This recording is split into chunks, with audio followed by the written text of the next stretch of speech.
Meu nome é Eduardo Aracaki e eu quero repartir com vocês uma meditação sobre a história de Marta, Maria e Lázaro, que está relatado no livro de João, capítulo 11.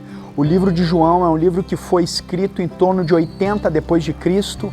Há ali uma expressão que começou a ser usada no final do primeiro século, que é o Mar de Tiberíades, que era usado para descrever o Rio Jordão. Também não é mencionado a seita dos saduceus, que deixou de existir em torno da década de 70. Então a igreja já tinha avançado, já tinha vivido bastante, e nesse livro, essa história relata o último milagre descrito no livro de João. O livro de João também é um livro que traz simbolismos como, por exemplo, Jesus como pão da vida, como a luz do mundo, como pastor das ovelhas. Também traz os seus contrastes como vida e morte, luz e trevas. E nós queremos dar um zoom agora um pouco nessa história.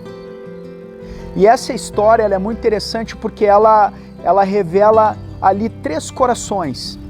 E eu queria falar um pouco sobre esses três corações, e o primeiro é o de Marta e Maria, que no versículo 21 e 32 elas têm uma reação, porque o irmão Lázaro havia ficado doente e depois ele veio a falecer em detrimento dessa enfermidade. E Jesus, quando fica sabendo da notícia, porque Marta tinha pedido para chamar Jesus para que Lázaro pudesse ser curado, Jesus, quando recebe a notícia, ele se demora e depois ele vai. Quando ele chega naquele lugar, há um luto, e Marta fala para o Senhor: se tu estivesse aqui, o meu irmão não teria morrido. E depois Maria se lança aos pés de Jesus e diz a mesma coisa.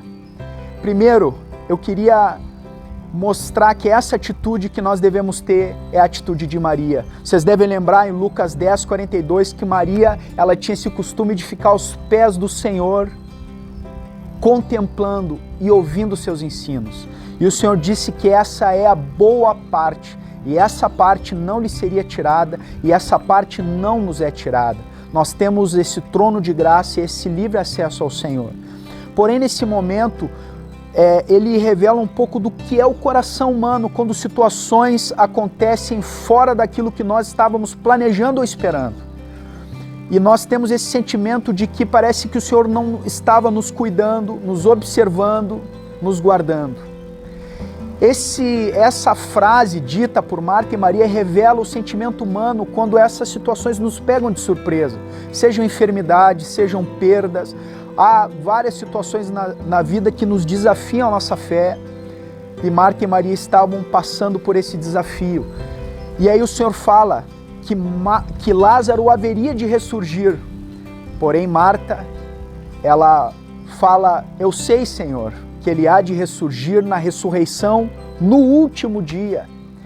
E nós muitas vezes também temos esse olhar para aquilo que o Senhor nos fala. Um olhar que muitas vezes não é pessoal, é genérico, é distante, porém o Senhor queria fazer um milagre naquele momento. E o Senhor fala para ela: eu sou a ressurreição e a vida. Aquele que crê em mim, ainda que morra, viverá.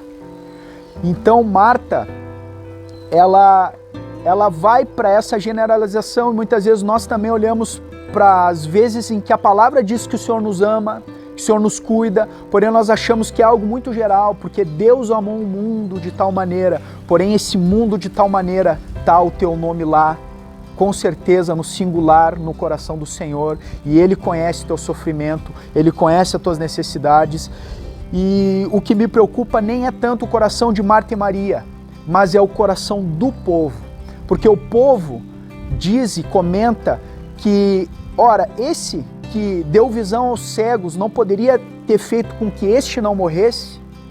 E muitas vezes nós ficamos assim, comparando o tratamento de Deus com os outros, comparando um milagre com outro, e nos colocamos a pensar como o coração do filho pródigo, na parábola que o Senhor conta. Ali havia um filho perdido dentro, que também revela esse mesmo coração. Quando o filho vai, se perde, o irmão dele se perde, ele diz, quando ele retorna, em vez de se alegrar, ele diz: tu nunca me deste um cabrito para eu me alegrar com meus amigos. Agora esse teu filho, e ficamos com isso, com essa comparação. Por que Deus operou um milagre em determinada situação? Por que com aquela pessoa Deus operou um milagre e agora nessa situação e comigo as coisas não acontecem como aconteceu com tantos outros? Esse é um sentimento muito perigoso, porque, queridos, nós não devemos ter esse olhar de que Deus tem preferidos. E também, agora, eu queria mergulhar no coração maravilhoso do Senhor. Porque o coração do Senhor é diferente do nosso coração. Quando o Senhor recebe a notícia e ele se demora, eu queria dizer uma coisa: o Senhor não chega antes e o Senhor não chega depois, ele chega na hora certa. A provisão, a providência, a intervenção de Deus vai chegar na hora certa. Ele se demorou e ele se alegrou, a palavra diz, porque o objetivo de tudo aquilo era que os discípulos pudessem crer que ele era enviado do Pai. O livro de João tem esse objetivo. Diz João no final do livro que haveriam muitos outros milagres que ele crê não caberiam nos livros do mundo inteiro. Porém, ali naquela hora, meus queridos, o Senhor se alegra. E eu quero dizer uma coisa: às vezes por trás de uma tempestade nebulosa da vida, que parece que Deus está com uma face carrancuda, há um sorriso escondido de Deus, porque Ele sabe o que tem por trás daquilo que Ele permite para a glória dEle, para nosso bem, porque nós amamos o Senhor. E todas as coisas cooperam para o bem daqueles que amam a Deus.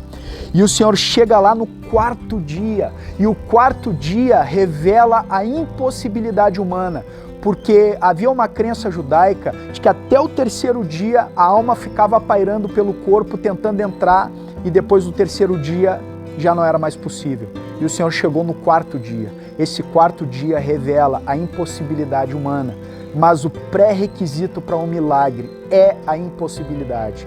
E o Senhor chega lá e ele chora. 3 vezes na palavra de Deus diz que Jesus chora sobre Jerusalém. Depois lá em Romanos 5,7 fala com relação às lágrimas do Senhor no Getsêmani, que diz que ele clamou com forte clamor e lágrimas aquele que poderia salvá-lo. E também nesse momento o Senhor é aquele que cumpre a palavra que depois foi dita para Paulo, que o Senhor é aquele que se alegra com os que se alegram, mas chora com os que choram, e o Senhor se coloca em lágrimas ali e para pensar que Jesus chorou. E tu pode ter certeza que o Senhor é aquele que chora conosco, que se importa com as nossas angústias, com as nossas lutas, e Ele vai lá e Ele olha para o céu e dá graças a Deus, e Ele diz para removerem aquela pedra. A pedra tinha sido colocada pelos homens e importava que os homens tirassem aquela pedra, para que Jesus possa entrar nos túmulos da nossa vida, nas áreas em que às vezes pode estar morta. E a expressão que foi dito na hora lá é que já cheirava mal. Pode ter situações na nossa vida que já está num estado tal que nós achamos que não tem mais jeito. Mas o Senhor pede para remover a pedra. E o Senhor nos diz hoje para removermos essas pedras, para que Ele possa entrar em todas as áreas da nossa vida e possa gritar e bradar aquilo que Ele bradou: Lázaro, vem para fora.